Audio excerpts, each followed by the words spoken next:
Baik, assalamualaikum warahmatullahi wabarakatuh dan selamat pagi semuanya. Eh,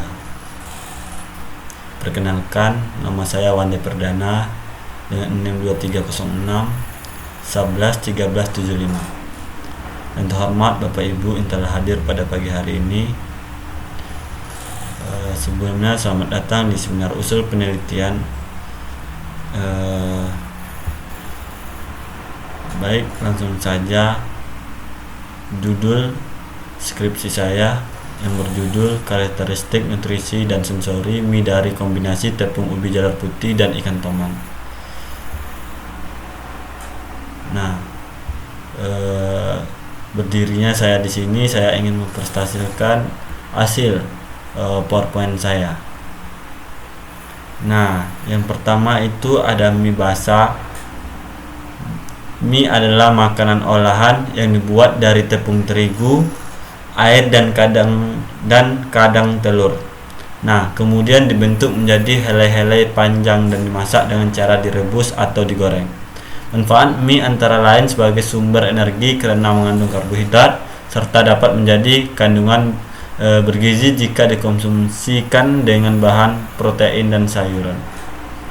Nah, terus ada ubi jalar putih, yang dimana ubi jalar putih mengandung karbohidrat kompleks sebagai sumber energi serta untuk melancarkan pencernaan, serta vitamin dan mineral penting seperti vitamin C, B6, kalium, kalsium, dan zat besi. Nah, kandungan airnya cukup tinggi sehingga membantu menjaga hidrasi tubuh, menjadikan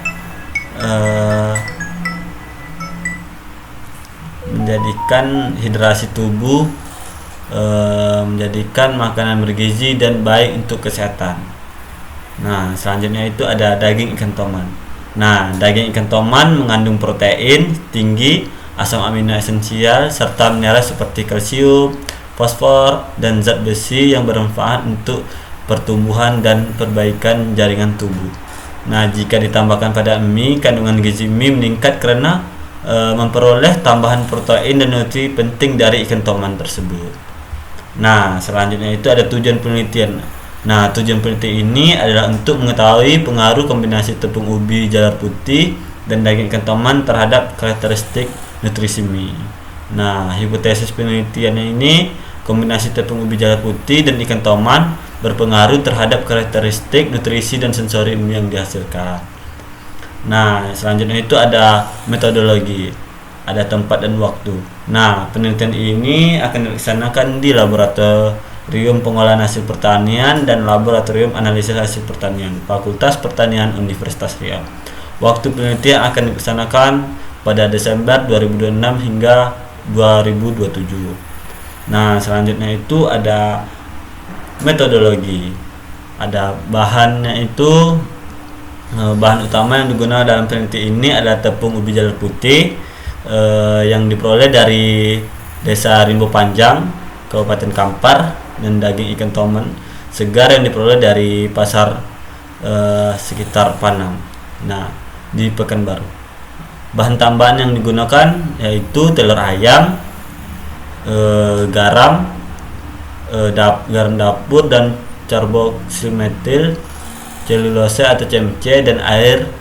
Bahan kimia untuk analisis terdiri dari H2SO4, pekat NaOH 40%, H2BO3 1%, indikator metil merah dan metil biru, indikator fenol phthalain, serta HCl 0,1 N. Terus alat-alat yang digunakan blender, oven, timbangan digital, gilingan mie, loyang 30 x 20 cm, saringan, baskom, kompor gas, panci, serta alat-alat laboratorium seperti timbangan analitik, tanur, labu, kejedlat, cawan porselen, disikator, gelas ukur, elemenyer, pipet tetes, dan spatula. Nah, selanjutnya itu ada metode penelitian. Metode penelitian ini menggunakan rancangan acak lengkap atau RAL dengan 4 perlakuan dan 4 ulangan. Perlakuan terdiri atas kombinasi tepung ubi jalar putih dan daging ikan toman dengan proporsi sebagai berikut. Nah, U1 nya itu tepung ubi jalar putih 100%. Terus U1 daging ikan toman itu 0. U2 tepung ubi jalar putih itu 85%. U2 daging ikan toman itu 15%. U3 tepung ubi jalar putih itu 70%. U3 daging ikan toman itu 30%, tepung ubi jalar putih 55%, daging ikan toman 45%. Nah, pelaksana penelitian. Nah, ubi jalar putih itu diagram alirnya itu ubi jalar putih terus dikupas dan dicuci bersih ubi jalar putih, kemudian diisir tipis dengan ketebalan lebih kurang 3 mm. Terus dikeringkan irisan di dalam oven 60 derajat Celcius selama 8 jam. Selanjutnya itu digiling ubi jalar putih dengan menggunakan blender dan diayakan dengan ayakan 80 mesh hingga diperoleh tepung halus. Nah, hasilnya menjadilah tepung ubi jalar putih. Nah, selanjutnya itu ada diagram alir ikan toman segar. Nah, yang pertama itu dibersihkan daging ikan toman segar dari kulit dan tulang, kemudian dicuci dan ditiriskan. Selanjutnya itu digiling daging menggunakan blender hingga halus untuk menghasilkan pasta ikan. Terus disimpan pasta ikan dalam wadah tertutup pada suhu 4 derajat Celcius sebelum digunakan. Nah, terus jadilah hasilnya pasta daging ikan toman. Nah, pengamatan itu ada uji fisik, uji kimia, dan uji sensori. Nah, yang terakhir itu analisis data.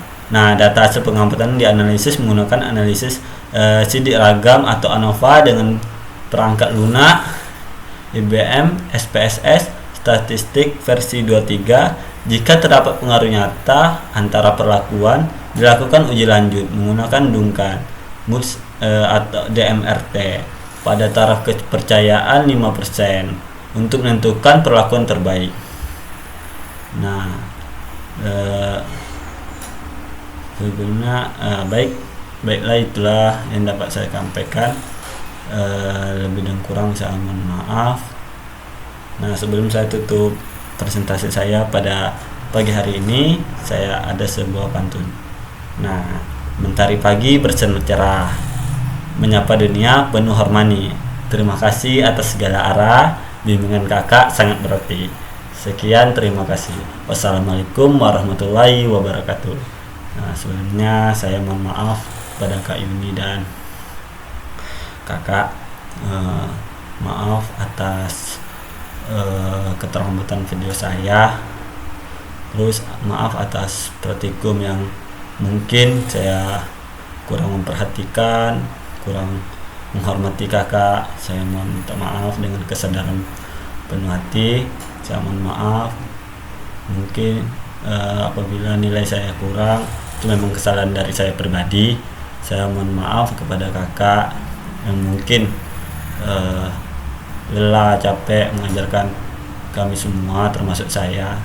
Saya mohon maaf atas kesalahan saya dan mungkin laporan saya yang mungkin kurang lengkap. Saya mohon maaf. Terima kasih kakak udah mengajarkan kami sepenuh hati untuk metodologi ilmiah ini. Terima kasih kak atas bimbingannya. Semoga kakak nantinya bermanfaat bagi manusia, bagi orang-orang sekitar, dan semoga kakak diberi kelancaran untuk skripsinya, wisudanya nanti. Semoga kakak diberi umur panjang dan semua kakak sukses. Sekali lagi saya mengucapkan terima kasih kak. Mohon maaf apabila ada kesalahan.